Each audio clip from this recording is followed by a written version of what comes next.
తెలుగు. నెల్లూరు జిల్లాకు సంబంధించి మత్స్యకారులందరూ ఆవేదన చెందేటువంటి ప్రధానమైనటువంటి అంశం మత్స్యకారులకు సంబంధించినటువంటి బోట్ల దొంగతనం. దాని గురించి నువ్వు ప్రస్తావిస్తాడేమో, పాపం బీదా మస్తానరావు చేశాడు కాబట్టి ఒప్పుకుంటాడేమో. ఇది నువ్వు చెప్పావు, తీరం మనదే, బోటు మనదే అన్నీ చెప్పావు. దొంగతనం కూడా నీదేనా? వాళ్ళు చేసిపోయినారే దొంగతనంగా. బీదా మస్తానరావు నీ కొడుకు లోకేష్ వచ్చినప్పుడు పంపించేశారే, ఆ దొంగతనం ఎవరు చేసినట్టు అది కూడా మందే, తీరం మందే, బోటు దొంగతనం మందే అన్నీ చెప్పుంటే బాగుండేది. దాంతోపాటు దాన్ని చెప్పలేదే, తీరం మందే బోటు మందే అని చెప్పి నువ్వు మాట్లాడుతూ ఇతర రాష్ట్రాల నుంచి మత్స్యకారులు రాకూడదు అని చెప్పావే. వచ్చినటువంటి మత్స్యకారులు ఇతర రాష్ట్రాలకు వచ్చారు, మత్స్య సంపదను దోచుకున్నారు. నీ ప్రభుత్వం ఎవరో పట్టించుకోలేదు. మత్స్యకారులే ప్రణాళిక తెగించి ఆ కరైకల్ నుంచి వచ్చినటువంటి బోట్లను తీసుకొచ్చి పోలీసులకు అప్పచెప్పారు. ఫిషింగ్ ఆఫీసర్స్ వెళ్ళారు, ఫిష్ డెవలప్మెంట్ ఆఫీసర్స్ వాళ్ళు FDOs వెళ్ళి 2 కంప్లైంట్ ఇచ్చారు. భోగోలు పోలీస్ స్టేషన్లో 1, కావల్ రూరల్ పోలీస్ స్టేషన్లో 2 FIRలు నమోదయ్యాయి. వాళ్ళు పాపం ప్రాణాలకు తెగించి కరైకల్ బోట్లు వచ్చి వాళ్ళ మత్స్య సంపదను కొల్లగొడుతుంటే వాళ్ళు దాన్ని తీసుకొచ్చి అక్కడ అప్పచెప్తే స్టేషన్ పోలీసుల ఆధీనంలో ఉన్నటువంటి బోట్లను దొంగతనంగా తరలించేస్తే మీ పార్లమెంట్ సభ్యుడు బీదా మస్తానరావు గారు మొహం చెల్లినట్టుగా రాలే అక్కడికి. లేదా నీకు మొహం చెల్లక ఆయన తీసుకురాలేదో ఏదో మీ ఇద్దరికి తెలియదు. చంద్రబాబుకే ముఖం చెల్లలేదా లేదా బీదా మస్తానరావుకి ముఖం చెల్లలేదో తెలియదు, కానీ వాళ్ళని తీసుకొచ్చి అక్కడ కూర్చోబెట్టలేకపోవడం, వాళ్ళ సొంత ప్రాంతంలో కూడా రాలేకపోయారు. కాబట్టి నీ పరిస్థితి ఏ విధంగా ఉందో ఒకసారి మత్స్యకారుల్లో నీ పట్ల, నీ నాయకుల పట్ల, మీరు చేసినటువంటి పట్ల పోలీసులు, మీ కుమారుడు పుల్లు రవీంద్ర, అదేవిధంగా బీదా మస్తానరావు అందరూ కలిసి వాళ్ళు ఆ బోటు దొంగతనంగా తరలిస్తే, పోలీసుల అదుపులో ఉన్నటువంటి, పోలీసుల ఆధీనంలో ఉన్నటువంటి బోట్లను తరలిస్తే ఈ లోపల ఇటు చర్యలు లేవు.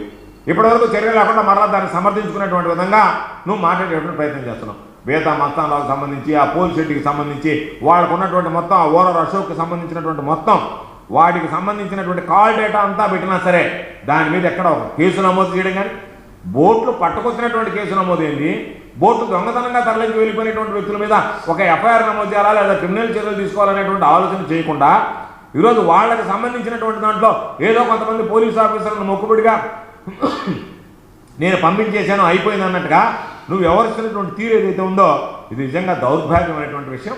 దీనిని నిన్ను మత్స్యకారులు ఎన్నటికీ క్షమించరనేటువంటి విషయాన్ని ఒకసారి గుర్తుపెట్టుకుంటే మంచిది.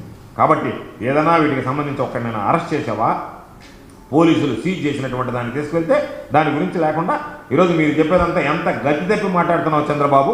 చెప్పుకునేదానికి ఏమీ లేక, వచ్చి 2 ఏళ్లలో నువ్వేమి చేసావో చెప్పుకోలేక, కాబట్టి నేను ఇది చేశానని చెప్పుకోలేక ఈరోజు జగన్మోహన్ రెడ్డి గారికి సంబంధించినటువంటి దాంట్లో ఆయన హయాంలో అది జరిగింది ఇది జరిగింది అని చెప్పి ఏదో లేనిపోయినటువంటి దుష్ప్రచారాలు, అబండాలు వేయడం తప్ప పూర్తిగా పరిపాలనలో విఫలమయ్యావు. కాబట్టి నీ విఫలమైనటువంటి, నీ చేసినటువంటి ఆ విఫల పాలన ఏదైతే ఉందో అది ప్రజల్లో చర్చ జరగకూడదు. కాబట్టి దాన్ని అధిగమించడానికి జగన్మోహన్ రెడ్డి గారు దీని మీద దుష్ప్రచారం చేయడం తప్ప నువ్వు ఏ రోజైనా చెప్పాలనుకుంటే ఈరోజు విద్యార్థులకు సంబంధించినటువంటి ఫీజు రియంబర్స్మెంట్ గురించి మాట్లాడటం లేదే, నువ్వు చేయలేదు. కాబట్టి దాని మీద చర్చ జరగకూడదని చెప్పి అదేవిధంగా ఈరోజు హాస్టల్కి సంబంధించినటువంటి ఖర్చుల విషయం, రైతులకు సంబంధించినటువంటి పెట్టుబడి సాయం గురించి, రైతులకు సంబంధించి గిట్టుబాటు ధర గురించి, రైతులకు సంబంధించినటువంటి ఉచిత పంటల బీమా గురించి, రైతులకు సంబంధించినటువంటి 0 వడ్డీ పంట రుణాల గురించి, డ్వాక్రా అక్కచెల్లెమ్మలకు సంబంధించినటువంటి పావలా వడ్డీ రుణాల గురించి, నిరుద్యోగుల ఉద్యోగాల గురించి, నిరుద్యోగాలకు నువ్వు ప్రకటించినటువంటి నిరుద్యోగ వృత్తి దగ్గర నుంచి, ఆడబిడ్డలకు నెలకు 15,000, సంవత్సరానికి 18,000 అన్నటువంటి ఆడబిడ్డ నిధి విషయాన్ని గురించి, 50 సంవత్సరాలకి పెన్షన్ ఇస్తానని చెప్పి నువ్వు చెప్పినటువంటి హామీల గురించి ఎక్కడన్నా వీళ్ళు మాట్లాడుకుంటారేమో, చర్చకు వస్తుందేమో. అవి చర్చకు రాకుండా ఉండాలంటే డైవర్షన్ పాలిటిక్స్ చేయాలి. కాబట్టి దానికోసం జగన్మోహన్ రెడ్డి గారిని టార్గెట్గా పెట్టి ఈరోజు రకరకాలుగా ఏదో ఒక విధంగా దీన్ని డైవర్ట్ చేయాలనేటువంటి ఒక దుర్మార్గమైనటువంటి ఆలోచన తప్ప నీ ఆలోచన విధానం అంతా కూడా ఏ విధంగా ఉంది అంటే ఒక కుట్ర ఉంది నీకు. ఏదో ఒకటి నువ్వు మాట్లాడాలా, ఘాట్ అనేటువంటి వ్యాఖ్యలు చేయాలా, దాని మీద నీ అనుకూల మీడియాలో కథలుగా రాయాలా, దానికి ఎవడన్నా పాపం ఇది అన్యాయం కదా వీళ్ళు మాట్లాడేది అనేటువంటిది ఎవరన్నా స్పందిస్తే నీ అనుకూల మీడియాతో వాళ్ళని ఎండగట్టించాలా, వాళ్ళ మీద కేసులు పెట్టాలా, ఆ తర్వాత వాళ్ళని ఇబ్బందులు పెట్టాలా, వాళ్ళని వేధింపులు గురి చేయాలనేటువంటి ఆలోచనతో పనిచేస్తున్నావు తప్ప ఎక్కడైనా నువ్వు చేసినటువంటి పని డైవర్షన్ పాలిటిక్స్ లేకుండా నువ్వు ఏ రోజైనా చేసావా? కాబట్టి నీ ఆలోచన విధానం ఏ విధంగా ఉంది అని అంటే ఈరోజు మనం చూస్తే ఏదో ఒక విధంగా నువ్వు వాళ్ళని ఇబ్బంది పెట్టాలనేటువంటి ఒక దుర్మార్గమైనటువంటి ఆలోచన చేయడం తప్ప మరొకటి కాదు. కాబట్టి పాపం చెప్పాడు చంద్రబాబు ఈరోజు ఏం చెప్పాడంటే రాష్ట్రం మీద చంద్రబాబు గొడ్డలు వేయటని చెప్పాలి. గొడ్డల పార్టీ అది ఇది రకరకాలని చెప్పాడు. కాదు, గొడ్డలు వేటు వేసేది ఎవరో కాదు. ఈ రాష్ట్రం మీద గొడ్డలు వేటు వేస్తున్నది ఎవడు అని అంటే చంద్రబాబు. నీ ప్రభుత్వ వైఫల్యాలు, నువ్వు అమలు చేయలేకపోయినటువంటి హామీలు, వాటి మీద చర్చ జరగకూడదు. కాబట్టి ప్రతి అంశాన్ని రాజకీయం చేయాలా, ఒక అనిశ్చిత పరిస్థితి తీసుకురావాలనేటువంటి ఒక దుర్మార్గమైనటువంటి ఆలోచనతో ఈరోజు నువ్వు దానిని గొడ్డల పార్టీ అని మాట్లాడుతున్నావు. గొడ్డల పార్టీ కాదు, నేను గతంలో చెప్పాను, గుణపం పార్టీ. నువ్వు ఈ రాష్ట్ర అభివృద్ధి మీద గుణపంతో పొడుస్తున్నావు. ఈ రాష్ట్రం మీద చంద్రబాబు గుణపంపై దాడి చేస్తున్నాడు. కాబట్టి ఎన్టీఆర్కు వెన్నుపోటు పొడిచినప్పటి నుంచి ఏ రోజైతే ఎన్టీఆర్కు గుణపంతో వెన్నుపోటు పొడిచావో ఆ రోజు నుంచే నీ రాక్షస పాలన ప్రారంభమైంది. దొంగ అన్నట్టుగా నువ్వు వచ్చినటువంటి ఈ రోజు నువ్వు ఉన్నటువంటి తెలుగుదేశం పార్టీ ఫేక్ పార్టీ, అసలు పార్టీ ఎన్టీ రామారావు గారితో పోయింది. ఎన్టీ రామారావు గారికి మాది గొడ్డల పార్టీ కాదు, నీది గుణపం పార్టీ. ఎన్టీ రామారావు గుణపంతో వెన్నుపోటు పొడిచి ప్రారంభించినటువంటి నీ ఫేక్ పార్టీ దగ్గర నుంచి, నువ్వు పుట్టినటువంటి ఆ ఫేక్ పార్టీలో ఫేక్ హామీల దగ్గర నుంచి, నువ్వు అధికారంలోకి వచ్చిన తర్వాత ఆ ఫేక్ హామీలతో చేతులు ఎత్తేసిన చందాన్ని గురించి, మీరు మాట్లాడేటువంటి ఫేక్ మాటల గురించి ఈరోజు గురువింద సామెత గుర్తుకొస్తుంది తప్ప దొంగ అన్నట్టుగా నువ్వు వ్యవహరిస్తున్నావు తప్ప మరొకటి కాదు. కాబట్టి నీ బ్రతుకంతా, చంద్రబాబు బ్రతుకంతా డైవర్షన్ పాలిటిక్స్. అందుకనే ఎక్కడన్నా మీకు చూడండి, రాబోయేటువంటి రోజుల్లో టేక్ డైవర్షన్ అని చెప్పి ఒక బోర్డు పెడతారు రోడ్ల మీద. దానికి బదులు టేక్ డైవర్షన్ అని చెప్పి చంద్రబాబు బోర్డు పెడితే, చంద్రబాబు ముఖం పెడితే డైవర్షన్ తీసుకోమని అర్థం.